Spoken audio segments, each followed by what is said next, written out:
Hello, नमस्कार दोस्तों।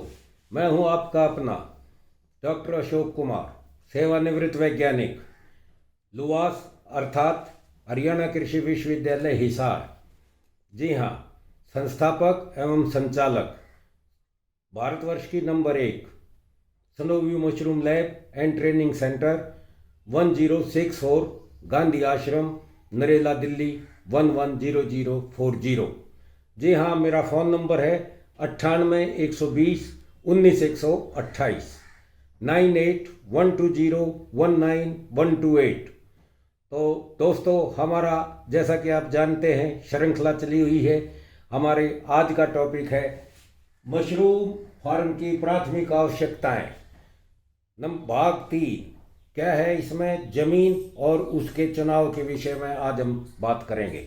जी हाँ, आपके पास मशरूम लगाने का ज्ञान है, आपके पास मशरूम लगाने के लिए पूंजी भी है, लेकिन आपने जगह का चुनाव ठीक नहीं किया, भूमि का चुनाव ठीक नहीं किया, तो आपके ऊपर के दोनों जो पैरामीटर थे वो गुड़गोबर हो जाएंगे। जी हाँ, तो ज़मीन का चुनाव या स्थान का चुनाव करते समय आप क्या क्या बात ध्यान रखेंगे। सबसे पहले आपकी जो ज़मीन हो वो सस्ती से सस्ती होनी चाहिए। सस्ती का मतलब ये नहीं कि आप उसे झील में ले लो। अब सस्ती होने का क्या कारण है? क्योंकि ज़मीन एक ऐसा वो है पैरामीटर जो स्थायी पूंजी माता है, अचल पूंजी माता है। और किसी भी व्यवसाय में या किसी भी कार्य में जिसमें अचल पूंजी अधिक लगी होगी और चल पूंजी कम लगी होगी, तो आप ये मान के चलना कि उस व्यवसाय का या उस कार्य का सफल होना या उसमें से लाभ कमाना बड़ा मुश्किल हो जाएगा। तो जी हाँ, हम आपको कहेंगे कि इसके लिए आप एग्रीकल्चर लैंड देखिए, सस्ती से सस्ती देखिए। और दूसरा ध्यान रखें कि किसी भी कीमत पे झील वाली जगह ना हो। अगर झील होगा तो पता लगा कि आपने मशरूम उत्पादन का काम शुरू किया है, लेकिन बरसात के टाइम में वहाँ पे जो है ना मछली पालन का काम हो रहा है। और मछली पालन का काम भी कैसे कि एक आधी मछली दिखाई दे रही है जो बरसात के साथ बह के बाढ़ के साथ आ गई तो वो, और नहीं तो मछली पालन भी नहीं है। लेकिन उसको मशरूम फार्म ना कह के मछली फार्म कहा जाएगा, और ऐसी गलती आप कभी भी मत कर लेना। नंबर 3, जहाँ पे आप ज़मीन का चुनाव करें वहाँ ये देख लें कि सड़क या रोड उसके आसपास होना चाहिए। ऐसी मूर्खता भूल गई मत कर देना कि बिल्कुल सड़क के साथ आपने सटा के ज़मीन ले ली कि भाई यहाँ सड़क बहुत नज़दीक है, यहाँ से जो है ना आपका कोई वो ना होगा। क्योंकि अगर वहाँ पे मान लो आपने वो कर रखा है, प्राकृतिक ढंग से आप खेती कर रहे हैं मशरूम की, और वहाँ पे आपने छप्पर वगैरह बना रखे हैं, या आपने उधर की तरफ कोई भूसा वगैरह अपना स्टोर बना रखा है, या और कुछ इस तरह का काम कर रखा है, तो आप देखते होंगे कि सड़क पे हर तरह का मुसाफिर आता जाता है, हर तरह की सवारी आती जाती है।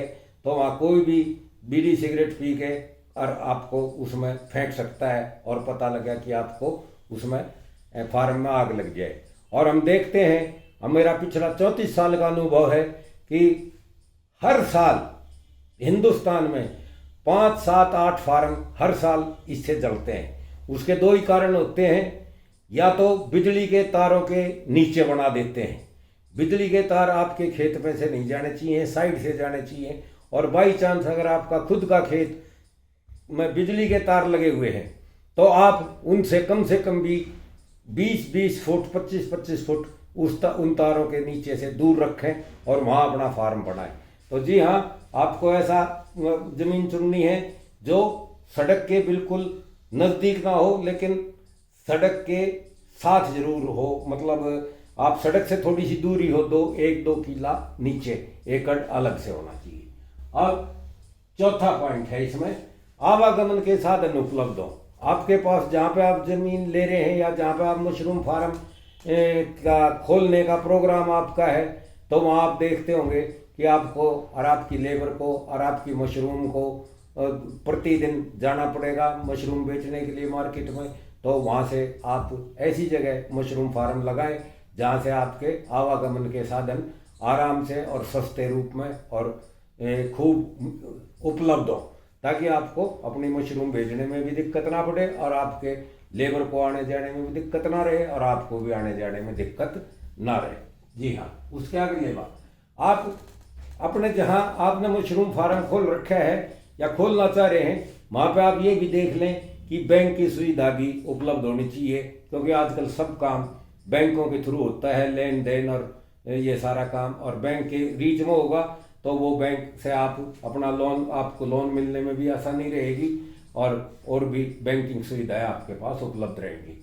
उससे अगला है कि आपके बच्चों के लिए, आपकी लेबर के बच्चों के लिए पढ़ने के लिए स्कूल की सुविधा उपलब्ध होनी चाहिए, और नहीं तो आपको लेबर की अवेलेबिलिटी बहुत कम हो जाएगी।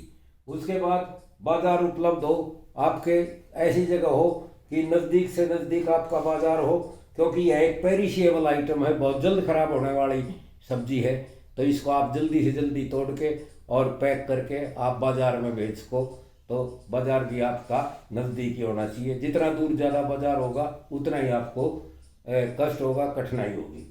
उसके बाद आपका जो जहाँ आप मशरूम फार्म खोल रहे हो वहाँ का पानी अच्छा होना चाहिए, खारी पानी बिल्कुल ना हो, पानी ऐसा हो ग्राउंड वाटर कि वो पीने में अच्छा लगे, और बेहतर होगा कि आप उसको कहीं भी किसी मेडिकल कॉलेज से चेक करा लें और वो पोर्टेबल वाटर हो, मतलब पीने लायक वाला पानी हो, तो आपके लिए सर्वोत्तम होगा, और उसमें आपकी जो बीमारियां फैलती हैं पानी से वो नहीं फैलेंगी। तो पानी की उपलब्धता भी अच्छी होनी चाहिए। उसके बाद पानी आपका अच्छा हो, उसके बाद आपका आसपास गंद वाली फैक्ट्री ना हो।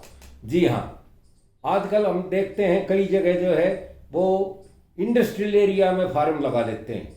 इंडस्ट्रियल एरिया में कभी भी फार्म नहीं लगाना चाहिए। एक तो इंडस्ट्रियल एरिया की ज़मीन काफ़ी महंगी होती है, और दूसरी वहाँ तरह तरह की फैक्ट्रियाँ हैं, उस फैक्ट्री को आप किसी को ये मना नहीं कर सकते, किसी पे रोकथाम नहीं कर सकते।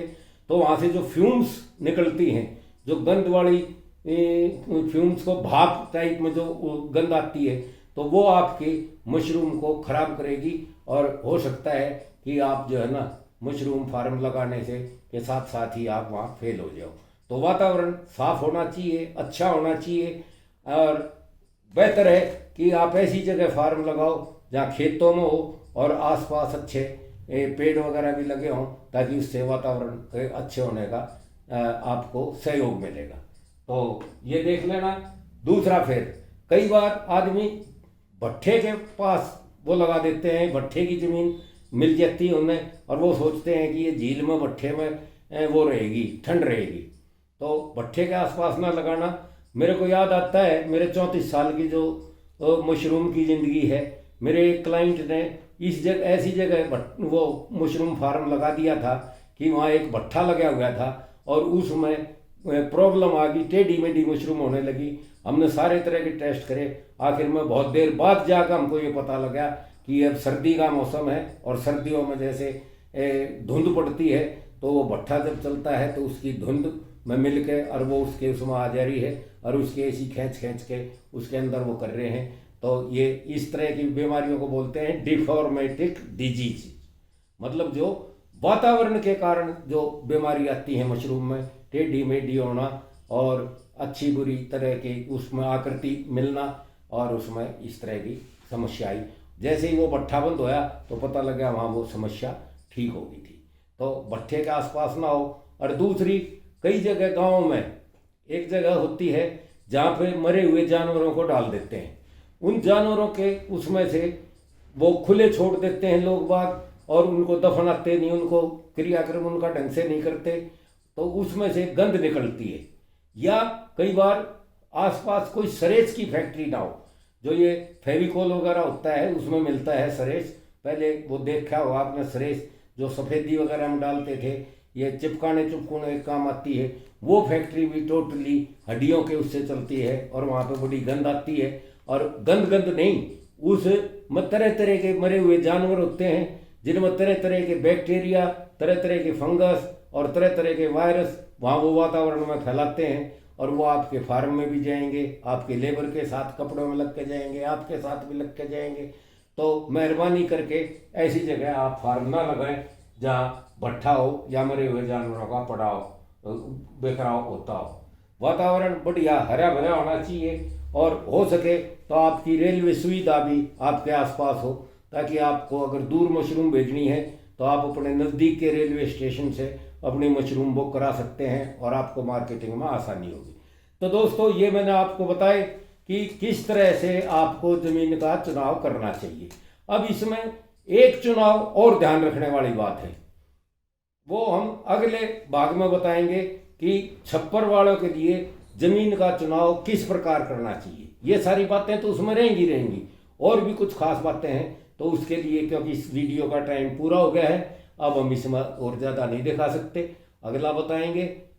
धन्यवाद। इसके लिए आप ज़्यादा से ज़्यादा देखिए, वीडियो को सब्सक्राइब कीजिए और बेल आइकॉन दबाइए और इसको खुद स्वयं देखें, अपने यार दोस्तों को दिखाएं, मशरूम वालों को दिखाएं, रिश्तेदारों को दिखाएं, ताकि जल्दी से जल्दी 200 व्यूज़ हों और हम आपको अगला वीडियो बना के डालें। जी हाँ, मेरा आपको सलाम।